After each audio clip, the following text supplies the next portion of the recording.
کا موضوع کوئی منفرد اور نیا موضوع نہیں ہے، یہ وہی موضوع ہے جو تقریباً رمضان المبارک کے قریب یا رمضان المبارک میں ہم ہر سال ہی اس کو دہراتے ہیں، لیکن یہ موضوع اپنے اندر اتنی جامعیت اور اتنی اہمیت کا حامل ہے کہ ہر سال اس کو دہرایا جانا از حد ضروری ہے، کیونکہ انسان بھول جاتا ہے، سال بعد یہ معاملہ آتا ہے اور سال بعد از زر نو اس کو ذہنوں کے اندر تازہ کرنا وہ بے حد ضروری ہے۔ تو آج کی ہماری گفتگو جو ہے وہ زکوٰۃ کے مسائل کے اوپر ہوگی، چونکہ ویسے تو شریعت اسلامیہ کے اندر زکوٰۃ کا کوئی بھی مہینہ خاص نہیں ہے، لیکن رمضان المبارک کی برکات کو حاصل کرنے کے لیے اور چونکہ وہ احادیث موجود ہیں کہ رسول اللہ صلی اللہ علیہ وآلہ وسلم رمضان المبارک میں ایسے خرچ کیا کرتے تھے جیسے تیز آندھی چلا کرتی ہے، ایسے اللہ کے نبی صلی اللہ علیہ وسلم مال جو ہے وہ خرچ کیا کرتے تھے۔ اور اس کے علاوہ بھی ہم جانیں گے انشاءاللہ آئندہ جمعات میں رمضان میں کہ رمضان کے جو برکات ہیں، جو رمضان کے فضائل ہیں، مناقب ہیں، تو ان کی وجہ سے اکثر لوگ جو ہیں وہ رمضان المبارک کے اندر ہی اپنی زکوٰۃ جو ہے اس کو نکالتے ہیں۔ تو پھر یہ بہت ضروری ہوتا ہے کہ ہم ان مسائل کو ازبر کریں، از سر نو ہمارے ذہنوں کے اندر وہ تازہ ہو جائیں، تاکہ ہم بہت سی غلطیاں، بہت سے اشکالات جو ہمارے اذہان کے اندر موجود ہوتے ہیں ان کا ازالہ ہو سکے۔ سب سے پہلے تو یہ بات سمجھ لیجئے کہ زکوٰۃ شریعت نے دو بنیادی چیزوں کے اوپر مقرر کی ہے۔ اس کے علاوہ جو مویشیوں کی زکوٰۃ ہے وہ ہم نے کبھی بھی ڈسکس نہیں کی، کیونکہ میرا خیال ہے ہمارے یہاں 99% لوگ جو ہیں ان کا گائے بھینسوں یا اونٹوں کی زکوٰۃ کے ساتھ کوئی اتنا تعلق نہیں ہوتا۔ یہ وہاں پر ڈسکس ہونی چاہیے جہاں دیہاتی جو ہیں وہ لوگ زیادہ ہیں۔ اسی طرح زمین کے عشر کے مسائل بھی ہم زیادہ ڈسکس نہیں کرتے، کیونکہ یہاں پر وہ بھی معاملہ ہمارے زیادہ لوگوں کو پیش نہیں ہے۔ تو ہم زیادہ تر وہی مسائل ڈسکس کرتے ہیں جو شہری علاقوں کے اندر زیادہ لوگوں کو پیش آمدہ ضروریات یا مسائل ہیں۔ زکوٰۃ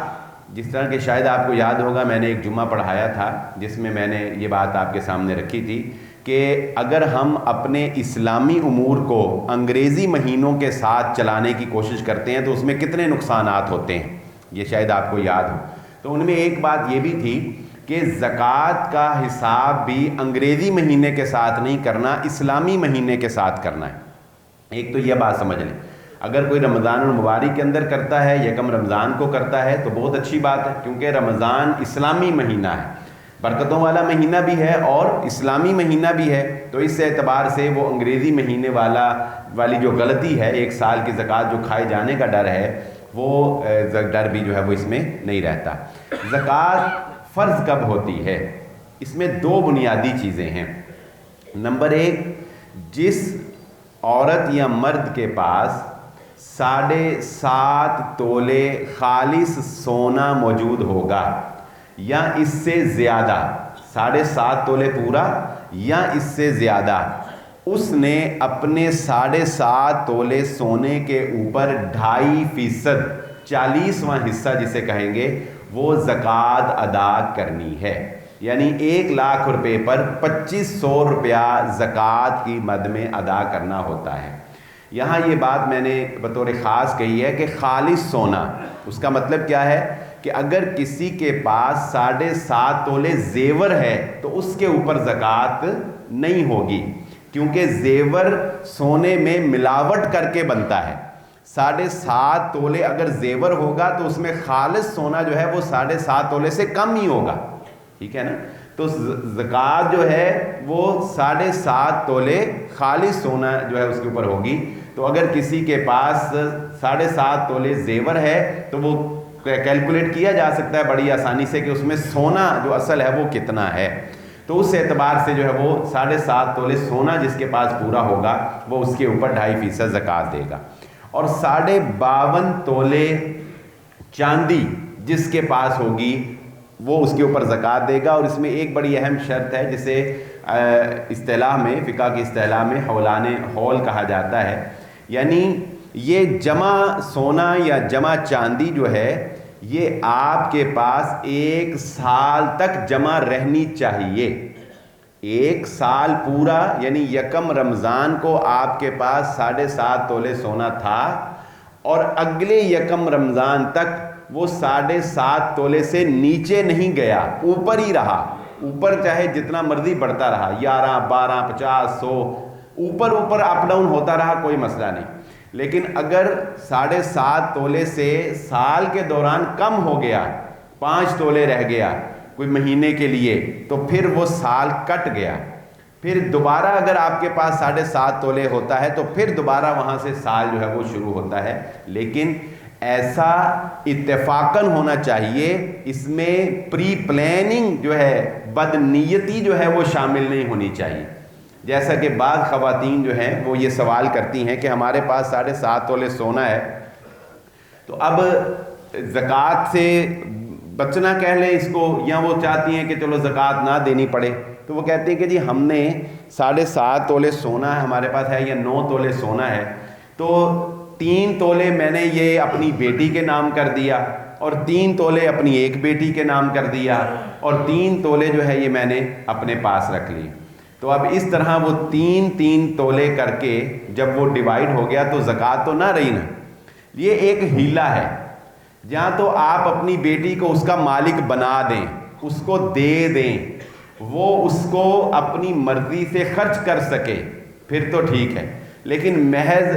پڑا آپ کے پاس ہی ہو اور صرف برائے نام زکوٰۃ سے بچنے کے لیے آپ اس کو ڈیوائیڈ کر دیں، ایسا کرنے سے رسول اللہ صلی اللہ علیہ وآلہ وسلم نے منع فرمایا. آپ صلی اللہ علیہ وسلم جب عاملین کو زکوٰۃ لینے کے لیے بھیجتے تھے تو یہ تلقین کرتے تھے کہ خام خواہ کسی پر زکوٰۃ ڈالنے کے لیے مویشیوں کو ملانے کی کوشش نہ کرنا. مویشیوں کی خاص تعداد پر جو ہے وہ زکوٰۃ پڑتی ہے. اور اسی طرح اللہ کے نبی صلی اللہ علیہ وسلم نے یہ بھی فرمایا کہ زکوٰۃ سے بچنے کے لیے مویشیوں کی تعداد کم کرنے کے لیے ان کو جدا کرنے کی کوشش نہ کرنا. تو اس طرح کے ہیلے بہانے کر کر زکوٰۃ سے بچنے کی کوشش جو ہے وہ نہیں کرنی چاہیے. یہ اللہ رب العزت کا آج کے دور میں یقین مانے بہت بڑا اللہ کا ہمارے اوپر احسان ہے. اس بندے کے اوپر اللہ کا احسان ہے جس کو اللہ رب العزت نے زکوٰۃ دینے والا بنایا ہے. الید العلیٰ، اللہ کے نبی صلی اللہ علیہ وسلم نے فرمایا دینے والا ہاتھ، اوپر والا ہاتھ جو ہے وہ بہت بہتر ہے ید السفلیٰ، نیچے والے ہاتھ سے. جس نے ایسے پکڑ کے لینا ہے نا، وہ اس سے اوپر والا ہاتھ جو ہے وہ بہت بہتر ہے. اللہ تعالی ہم سب کو دینے والوں میں شمار کرے، ہم سب کو دینے والا بنائے، صاحب نصاب بنائے اللہ ہم سب کو. تو انسان کو کوشش یہ کرنی چاہیے کہ وہ اللہ کے راستے میں زکوٰۃ دینے والا ہو، نہ کہ وہ زکوٰۃ جو ہے اس سے جان چھڑانے والا ہو. پھر اس کے اوپر سال پورا ہو گیا، 7.5 تولے ہو گئے، 52.5 تولے. اب بات آتی ہے کہ ہمارے پاس جو نقد رقم موجود ہوتی ہے کرنسی کی صورت کے اندر، وہ پاکستانی درہم، دینار، ڈالر، جو بھی کرنسی ہے وہ، پلس ہم جو کاروبار کر رہے ہیں اس کاروبار میں جو ہمارا راس المال ہے. کوئی کپڑے کا کام کرتا ہے تو اس کے پاس کپڑا پڑا ہے، کوئی شوز کا کام کرتا ہے اس کے پاس جوتیاں پڑی ہیں، کوئی فیلڈ میں ہے، تو جس کے پاس جو بھی مال فروخت کرنے کے لیے راس المال پڑا ہے اس کے اوپر زکوٰۃ کا کیا حساب ہے. تو چونکہ پہلے تو اللہ کے نبی صلی اللہ علیہ وسلم کے دور میں بھی اور ایک عرصہ تک سونا اور چاندی کی مالیت تقریباً برابر رہتی تھی، لیکن اس وقت دنیا میں سونا بہت زیادہ بوسٹ کر چکا ہے اور چاندی کی مالیت جو ہے وہ اب 52.5 تولے چاندی میرا خیال ہے کہ راؤنڈ اباؤٹ 80-85 ہزار روپے کے قریب ہے. تو اس لیے اس پر موجودہ دور میں یہ ایک ایسا مسئلہ ہے کہ جس میں پھر علماء کرام کا اجتہاد کام آتا ہے. یعنی علماء کرام یہ دیکھیں گے کہ اس وقت ہمیں معیار سونے کو بنانا چاہیے یا چاندی کو بنانا چاہیے. تو پھر علماء کرام کا فتویٰ یہ ہے اس بارے میں کہ چونکہ سونے کی اماؤنٹ تو اتنی زیادہ ہو گئی ہے کہ اگر ہم اس کو کیلکولیٹ کریں تو غرباء کا فائدہ نہیں ہوگا. بہت سے لوگ جو ہیں وہ خود کو صاحب نصاب سمجھیں گے نہیں، حالانکہ وہ مالدار بھی ہوں گے اور ان کے پاس جمع مال بھی ہوگا۔ چنانچہ پھر معیار چاندی کو مقرر کیا گیا۔ اب جس بندے کے پاس کیش کرنسی جسے ہم کہتے ہیں، وہ 52.5 تولے چاندی کی مالیت کے برابر جمع ہو اور 1 سال تک اس سے اوپر رہے، نیچے نہ جائے، یعنی ہم فرض کر لیتے ہیں کہ 52.5 تولے چاندی 85,000 روپے کی ہے، تو جس بندے کے پاس 85,000 روپیہ پڑا ہے، سارا سال وہ 85,000 سے اوپر ہی رہا، 2 لاکھ 3 لاکھ، سال بعد یکم رمضان کو وہ دیکھے گا کہ میرے پاس ٹوٹل اماؤنٹ کتنی ہے۔ اگر اس کے پاس ٹوٹل اماؤنٹ مثال کے طور پہ 5 لاکھ ہے تو وہ 5 لاکھ روپے کے اوپر 2.5% زکوٰۃ ادا کرے گا۔ اگر وہ 85,000 سے نیچے آ گئی تو پھر وہی فارمولہ کہ سال وہاں سے شروع ہوگا جہاں سے اس کے پاس وہ اماؤنٹ بڑی تھی۔ یہی فارمولہ راس المال کے اوپر ہے۔ جو آپ کاروبار کرتے ہیں، جو آپ کے پاس سوتر سٹاک میں پڑا ہے، کپڑا سٹاک میں پڑا ہے، جو چیز آپ کے پاس سٹاک میں پڑی ہے، اس کی ٹوٹل کی آپ نے کیلکولیشن کرنی ہے کہ یہ راس المال میرا جو ہے یہ کتنا ہے، اس ٹوٹل مال کے اوپر 2.5% زکوٰۃ ادا کرنی ہے۔ اس میں یہ سہولت بھی بہرحال موجود ہے کہ اگر آپ کی پروڈکٹ، یعنی آپ جو کاروبار کرتے ہیں، آپ کی پروڈکٹ کسی ایسی چیز کی ہے جو غربا اور مساکین کے کام آنے والی ہے، یہ نہیں کہ آپ کی ڈیکوریشن پیسوں کی دکان ہو تو آپ وہ دینا شروع کر دیں، وہ تو ضروریات زندگی نہیں ہے نا، وہ تو لگژریز ہیں، لگژریز نہیں آتی اس میں، شیمپو صابن یہ سب لگژریز ہیں۔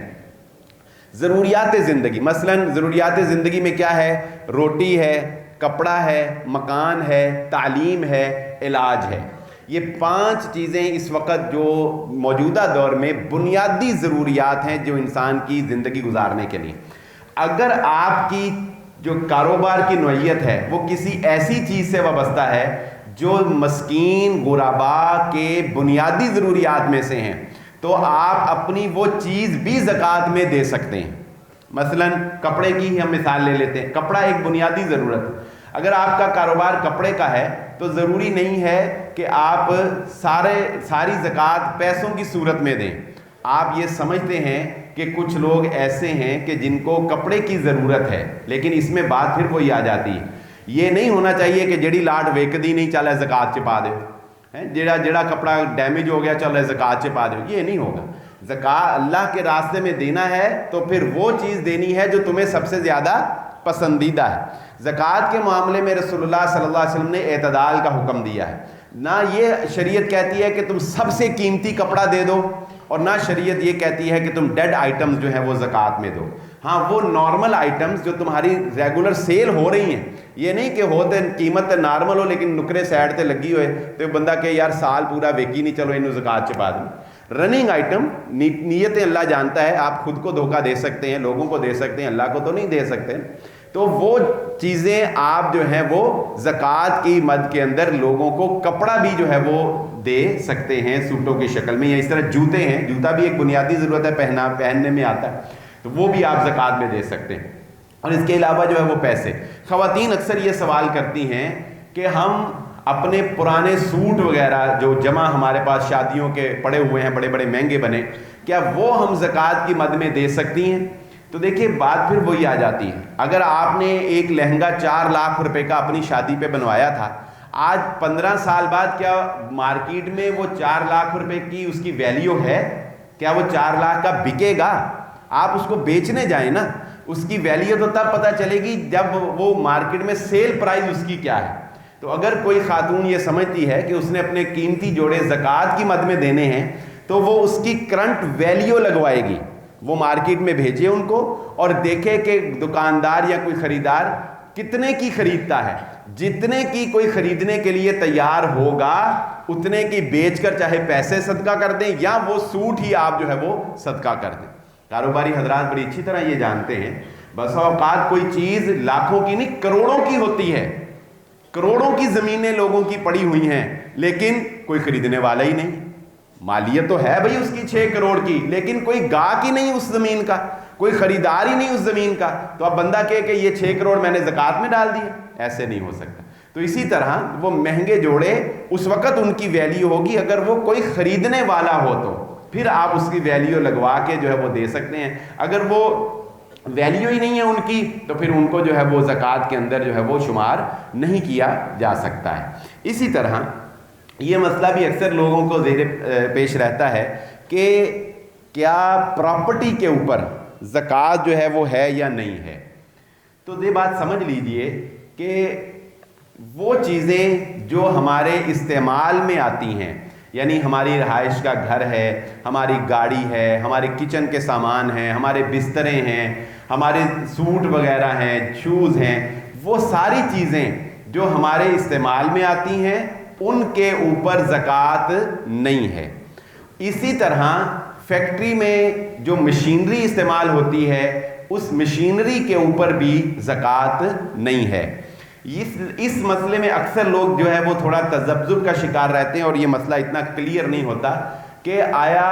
کرائے والا جو پراپرٹی ہے جو کرائے کے اوپر دی ہوئی ہے اس کے کرائے کے اوپر زکوٰۃ ہے یا کہ نہیں ہے. تو یہ بات سمجھ لیجئے کہ پراپرٹی کے اوپر بطور پراپرٹی اس کے اوپر کوئی زکوٰۃ نہیں ہے. چاہے آپ اس کو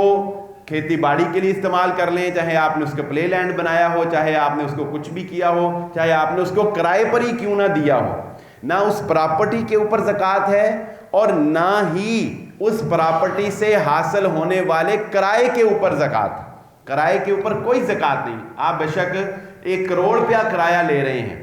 آپ کے کرائے پر کوئی زکوٰۃ نہیں. ہاں وہ کرایہ آپ کی اصل اماؤنٹ میں جمع ہوگا اور ٹوٹل جو بینک بیلنس آپ کے پاس کیش ہوگا اس کے اوپر آپ نے سال بعد جو ہے وہ زکوٰۃ دینی. پراپرٹی کے اوپر زکوٰۃ اس وقت بنتی ہے جب آپ پراپرٹی کو یوز کرتے ہیں راس المال کے طور پہ. جیسا کہ ہم نے بھی ذکر کیا کہ کاروبار میں جو راس المال ہے اس کے اوپر زکوٰۃ ہے. کوئی بندہ اگر کام ہی پراپرٹی کا کرتا ہے، اس کا کام ہے پلاٹ لینا اور پلاٹ مہنگا ہوا تو اس کو فروخت کرنا، یا اکثر لوگ انویسٹمنٹ کی غرض سے پلاٹ لیتے ہیں کہ جب مہنگا ہوگا تو اس کو سیل کر دیں گے. تو اب یہ پراپرٹی صرف پراپرٹی نہیں رہی، یہ کیا بن گئی ہے؟ یہ آپ کا کاروبار بن گئی ہے، یہ آپ کا راس المال بن گئی ہے. تو جو پراپرٹی آپ نے اس نیت سے لی ہو کہ یہ میرا کاروبار ہے، ہر سال اس کے کرنٹ اماؤنٹ کے اوپر زکوٰۃ ادا کی جاتی ہے. اس میں کچھ ریلیکسیشنز بھی ہیں جو علماء کرام کے فتاوی جات موجود ہیں، وہ اگر کسی بھائی کو ذاتی کوئی مسئلہ ہو تو وہ پھر ذاتی طور پہ جو ہے پوچھ لے. لیکن بنیادی مسئلہ یہی ہے کہ پراپرٹی کے اوپر ہر سال وہ پراپرٹی جس کو آپ نے سیل کرنے کی غرض سے لیا ہے، ہر سال اس کی کرنٹ ویلیو، یہ بھی بات ذہن نشین رکھیں کیونکہ جتنی اس کی ویلیو ہوتی ہے اتنے پیسے آپ کے جمع ہیں، اس کے اوپر آپ نے زکوٰۃ ادا کرنی. ایک سوال اس دفعہ مجھ سے بڑا پوچھا گیا، بہت اہم سوال ہے یہ، کیونکہ آج کل زیادہ تر پراپرٹیز جو ہے نا وہ انسٹالمنٹس کے اوپر لوگ لیتے ہیں، قسطوں کے اوپر لیتے ہیں. مثلا 40 لاکھ کا پلاٹ ہے تو 10 لاکھ پہلے دے دیا اور باقی پیسے جو ہیں وہ قسط وار ادا کر رہے ہوتے ہیں، اور قسطیں تو ہوتی ہیں 3 5 سال کی. تو پھر وہ پوچھتے ہیں کہ اب اس کی زکوٰۃ کا کیا حکم ہے؟ پلاٹ تو ان کا ہوا نہیں ہے، ٹھیک ہے، لیکن آدھا کا پلاٹ ہو گیا ہے، تو پھر اس کا طریقہ کار وہی ہے، بڑا سمپل سا ہے، ہر انسان فیصلہ کر سکتا ہے کہ جتنے پیسے اس نے دے دیے ہیں نا اتنے تو اس کے جمع ہیں. مطلب 15 لاکھ اگر اس نے 40 لاکھ کی پراپرٹی کا دے دیا تو اس کا مطلب ہے کہ 15 لاکھ تو اس کا جمع ہے نا. تو جتنے پیسے اس کے جمع ہو گئے ہیں نا اتنے پیسوں کے اوپر اس نے زکوٰۃ ادا کرنی ہے. اور اسی طرح جو پیسے آپ نے کسی کو قرض کے طور پر دیے ہیں، یہ بات اصولی ذہن نشین رکھ لیں، زکوٰۃ اس مال کے اوپر ہوتی ہے جس کا کوئی مالک ہوتا ہے، جس کا کوئی مالک ہوتا ہے. یہ مسجد ہے، اس کا کوئی مالک ہے؟ یہ وقف ہے نا، اللہ کے لیے ہے، یہ اللہ، اس کی کوئی زکوٰۃ نہیں ہے. اسی طرح بہت سی ایسی چیزیں جو سرکار استعمال کرتی ہے، سرکار زکوٰۃ دیتی نہیں. کوئی اس چیز کے اوپر زکوٰۃ ہوتی ہے جو کسی بندے کی ملکیت ہو، اور زکوٰۃ مالک نے دینی ہوتی ہے. بات سمجھ گئے؟ خواتین کا وہ زیور جو ان کا ہے اس کی زکوٰۃ انہوں نے دینی ہے، شوہر نے نہیں دینی. شوہر دے دے یہ اس کی اچھی بات ہے، یہ اس کا اپنی بیوی کے ساتھ تعاون ہے، کیونکہ پیار محبت میں دونوں کا مال ایک ہی سمجھا جاتا ہے عام طور پہ۔ لیکن اگر شوہر زکوٰۃ ادا نہیں کرتا تو بیوی کا یہ ایکسکیوز نہیں بنے گا کہ چونکہ میرے شوہر نے جو ہے وہ زکوٰۃ ادا نہیں کی اور میرے پاس پیسے نہیں تھے لہذا میں نے زکوٰۃ نہیں دی۔ پیسے نہیں ہیں اپنے پاس تو اس سونے کو بیچ کر زکوٰۃ دی جائے گی۔ یعنی آپ کے پاس 11 تولے سونا تو ہے لیکن 11 تولے سونے کی دینے کے لیے زکوٰۃ نہیں ہے تو بھائی وہ سونا بیچو، اس کو کم کرو، حتیٰ کہ وہ کم ہوتے ہوتے جب 7.5 تولے پہ آ جائے گا، اس سے نیچے آٹومیٹکلی چلا جائے گا تو پھر آپ کے اوپر زکوٰۃ جو ہے وہ نہیں ہوگی۔ تو جو پیسے آپ نے کسی کو دیے ہوئے ہیں یا قرض کے طور پر یا ویسے کسی کے پاس امانت رکھوائے ہیں تو اس کی زکوٰۃ آپ نے دینی ہے۔ کاروبار میں بھی یہی اصول ہوتا ہے، وہ رقمیں جو آپ نے لوگوں کی دینی ہیں ان کو آپ نے اپنی نہیں شمار کرنا، ٹھیک ہے، اور جو آپ نے لوگوں سے لینی ہے وہ آپ نے اپنی شمار کرنی ہے۔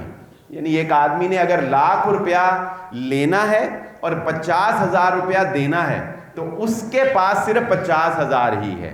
وہ 1,00,000 کے اوپر زکوٰۃ نہیں دے گا بلکہ وہ 50,000 جو اس کا ہے اس کے اوپر زکوٰۃ دے گا۔ بعض لوگ یہ سوال بہت زیادہ کرتے ہیں، جیسے جیسے معاشی بحران بڑھتا چلا جائے گا یہ سوال زیادہ ہوتے چلے جائیں گے کہ جی اگر ہم نے کسی بندے سے پیسے لینے ہوں وہ دے نہ سکتا ہو، یہ نہیں کہ وہ دے نہیں رہا، بعض لوگ تو ہوتے ہیں نا جان بوجھ کے مار لیتے، نہیں وہ کہتے ہیں نہیں، وہ بندہ بیچارہ اس کے حالات نہیں رہے، وہ دے نہیں سکتا، تو کیا ہم اس کے یہ پیسے زکوٰۃ میں اس کو معاف کر دیں؟ تو یہ ایسے ہی ہے کہ جیسے بندہ جا رہا ہو اور اس کے پیسے جو ہیں وہ چوری ہو جائیں، وہ دیکھے ہو بٹوا چوری ہو گیا، یا اللہ میں نے صدقہ کیا تو یہ صدقہ ہو جائے گا؟ یعنی پیسے چوری ہو جائیں تو کیا صدقہ کی نیت کی جا سکتی؟ نہیں کی جا سکتی۔ انما الاعمال بالنیات، اعمال کا دار و مدار نیت پر ہوتا ہے، نیت کام کرنے سے پہلے ہوتی ہے، کام کرنے کے بعد نہیں ہوتی۔ آپ نے جب اس کو پیسے دیے تو کیا زکوٰۃ کی نیت سے دیے تھے؟ آپ نے تو اس سے کاروبار کیا تھا، ٹھیک ہے، اب وہ نہیں دے پا رہا تو بھائی برداشت کرو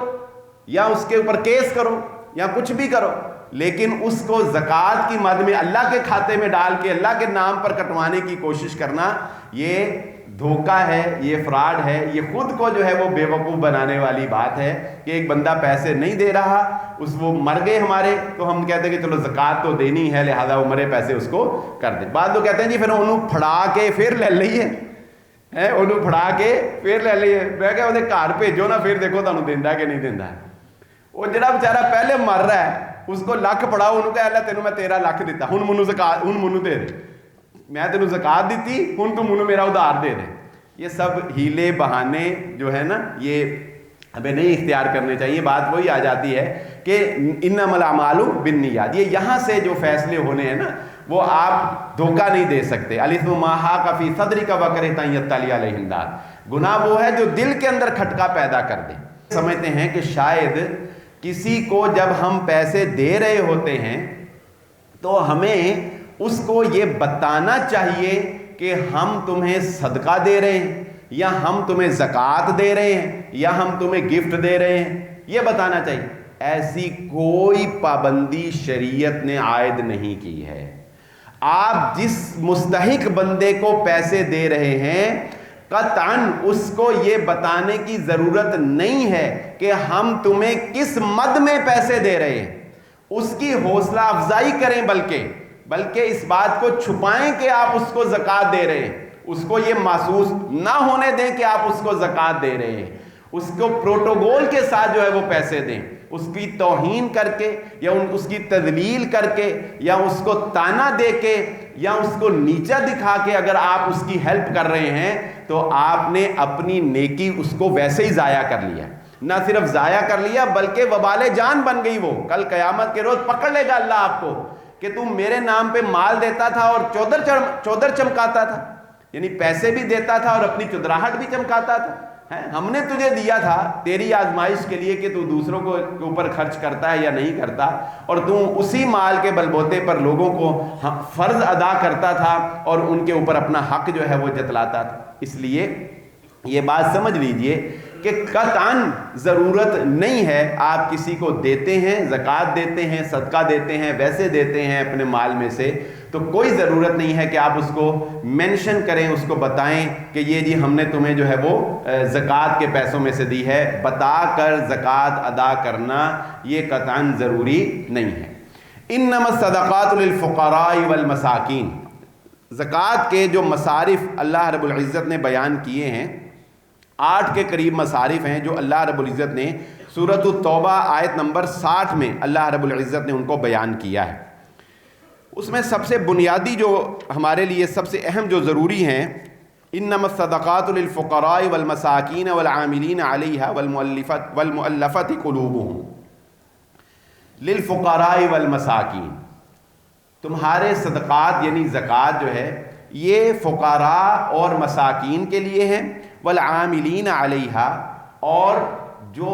زکوٰۃ لینے کے لیے عامل مقرر کیے جاتے ہیں ان کی سیلری بھی زکوٰۃ کے پیسوں میں سے ادا کی جائے گی، والمؤلفۃ قلوبہم، اور تالیف قلب کے لیے، یعنی وہ غیر مسلم جن کے بارے میں آپ کو یہ سمجھ، آپ کے گھر میں ملازمین کام کرتے ہیں نا، آپ کو لگتا ہے کہ یہ ملازمہ یا یہ ملازم غیر مسلم ہے، لیکن اگر میں اس کے اوپر تھوڑا سا مال خرچ کروں، اس کا مالی تعاون کروں تو یہ بندہ مسلمان ہو سکتا ہے، بشرط یہ ہے کہ آپ نے اس کے اوپر کوئی تھوڑی سی دعوت کا کام بھی کیا ہو، سکا پیسہ ہی نہیں دے دینا، پہلے اس کو کوئی تھوڑا سمجھایا بھی ہو، کوئی دین اسلام کے بارے میں بتایا بھی ہو، اور وہ نرم گوشہ رکھتا ہو دین اسلام کے بارے میں، اور وہ باتیں کرتا ہو جس سے آپ کو یہ لگتا ہو کہ مثلا کوئی بندہ کہہ دیتا ہے، کوئی ملازم، کہ جی اگر مجھے اپنے خاندان سے معاشی بائیکاٹ کا ڈر نہ ہو تو میں مسلمان ہو جاؤں، آپ اسے کہیں یار میری ذمہ داری تیرا معاشی حل کرنا، تو مسلمان ہو جائے۔ تو ایسے بندے جو مسلمان ہونے کے قریب ہوں لیکن مالی پرابلم کی وجہ سے نہ ہو رہے ہوں، ان کے تالیف قلب کے لیے، دلوں کو اسلام کی طرف مائل کرنے کے لیے زکوٰۃ دی جا سکتی ہے۔ وفی الرقاب والغارمین وفی سبیل اللہ، گردنوں کو آزاد کرنے میں، اور وہ بندہ جو مقروض ہو جائے، کسی ضمانت دے کر پھنس جائے، یعنی کسی نے کسی کی ضمانت دی کہ میں اگر یہ پیسے نہیں دے گا تو میں دوں گا، اور وہ اصل بندہ فرار ہو گیا اور یہ بندہ پھنس گیا، اس کے پاس بھی پیسے نہیں ہیں دینے کے لیے، تو پھر یہ لوگوں سے زکوٰۃ اکٹھی کر کے اپنی اس ضمانت کو پورا کر سکتا ہے۔ وفی سبیل اللہ، اور اللہ کے راستے میں، اللہ کے راستے سے مراد اللہ کے دین کا راستہ، دین کی اشاعت، دین کے فروغ کے لیے جو بھی کام کیا جائے گا، ظاہر ہے کہ اس میں سر فہرست جو ہے وہ جہاد فی سبیل اللہ آتا ہے، لیکن اس وقت جہاد فی سبیل اللہ کی کوئی صورت جو ہے وہ عوامی سطح پہ تو ممکن نہیں ہے، اس کے لیے فوجی سسٹم جو ہے وہ قائم کر دیا گیا ہے اور فوجی نظام جو ہے وہ حکومتیں چلا رہی ہیں۔ تو فی سبیل اللہ میں ہر وہ چیز آ جائے گی اللہ کے راستے میں جسے دین کے فروغ اور دین کی ترویج اور دین کی اشاعت کے لیے جو ہے وہ استعمال کیا جائے۔ وابن السبیل، اور ابن سبیل یعنی مسافر کو، مسافر اگرچہ مالداری ہو لیکن سفر کی حالت میں وہ ایسی کنڈیشن میں بیچارہ پھنس گیا ہے کہ اسے سمجھ نہیں آ رہی کہ میں کیسے نکلوں، تو زکوٰۃ کی مد سے اسے اتنی اماؤنٹ جو ہے، اتنا پیسہ جو ہے وہ دیا جا سکتا ہے کہ وہ اپنے گھر تک، اپنی رہائش تک جو ہے وہ پہنچ جائے۔ یہ بات بھی اگلے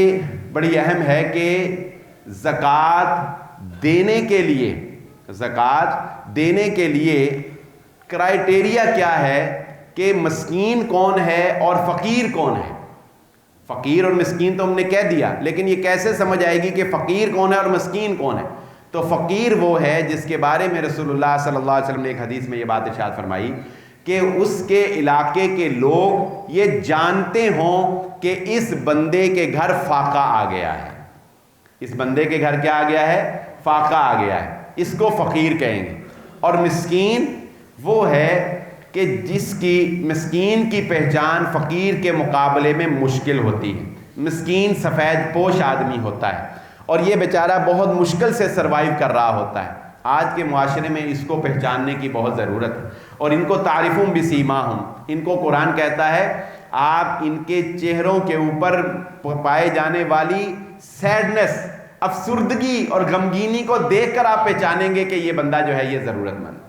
مسکین کون ہے؟ جس کی ضروریات زندگی، جیسا کہ میں نے پہلے کہا، ضروریات زندگی میں کیا آتا ہے؟ روٹی، کپڑا، مکان، علاج اور بنیادی تعلیم، اعلیٰ تعلیم نہیں، بنیادی تعلیم۔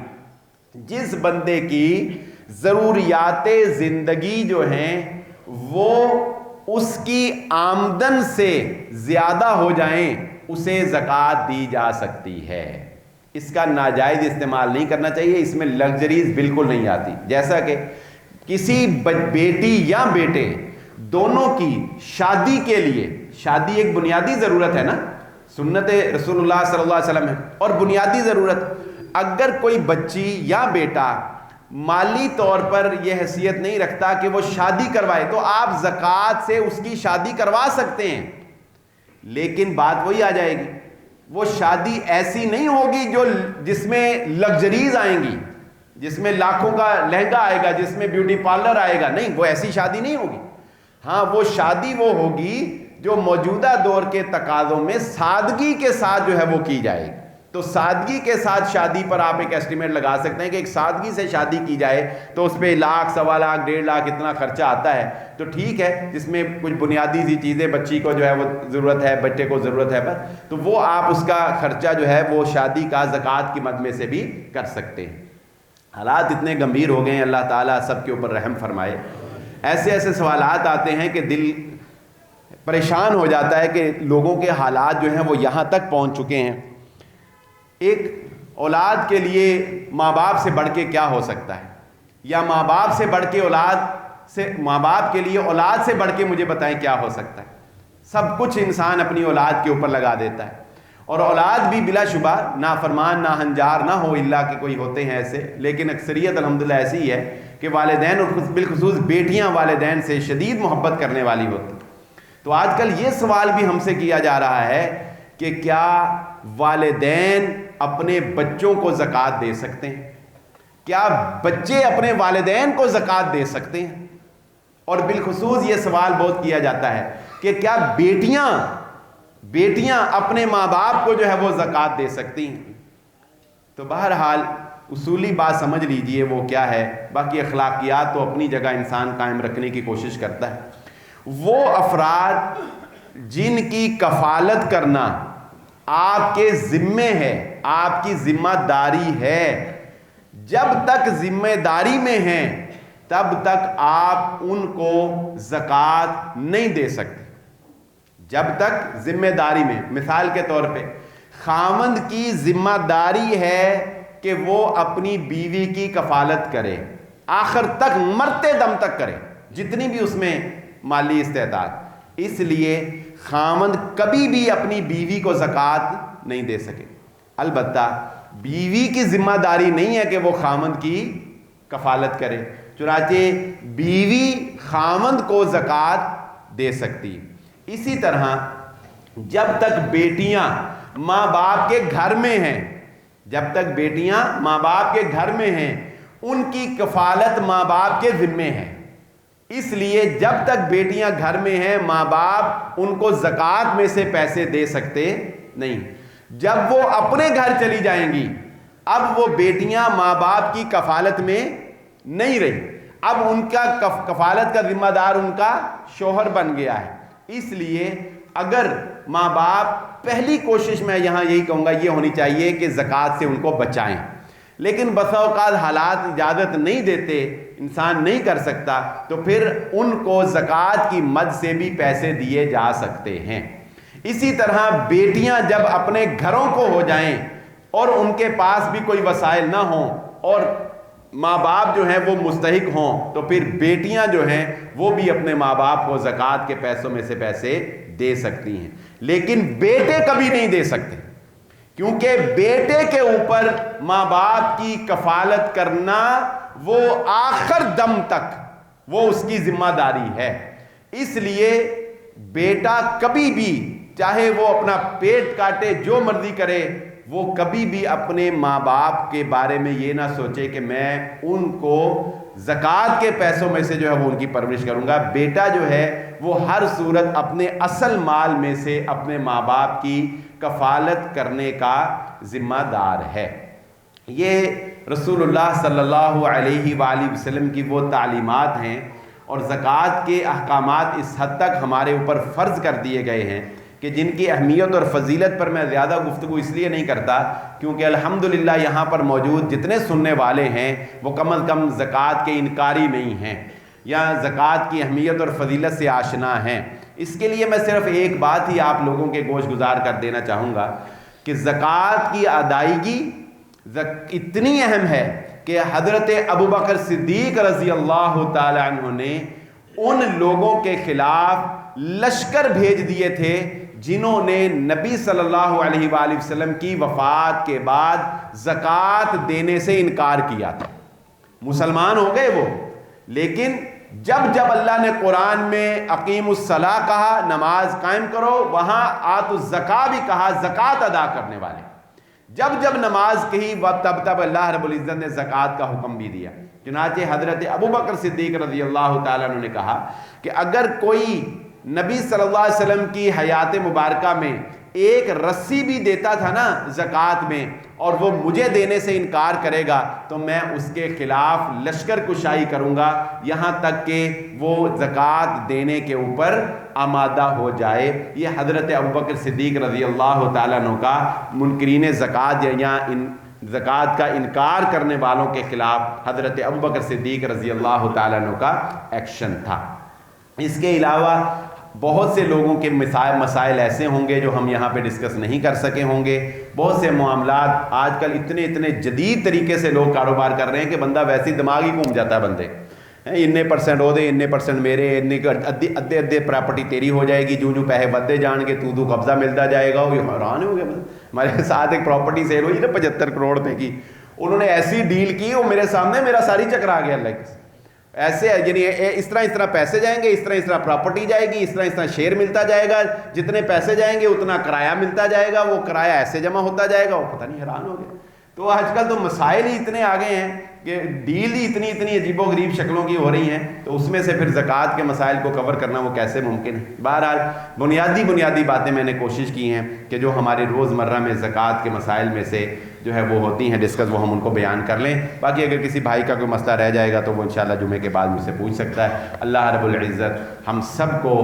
مال خرچ کرنے والا بنائے، اللہ رب العزت ہمارے جان و مال میں برکت عطا فرمائے، جو کہا اور جو سنا اللہ رب العزت اس کو سمجھ کر اس کے اوپر عمل کرنے کی توفیق عطا فرمائے۔ وآخر الدعوانا الحمدللہ رب العالمین۔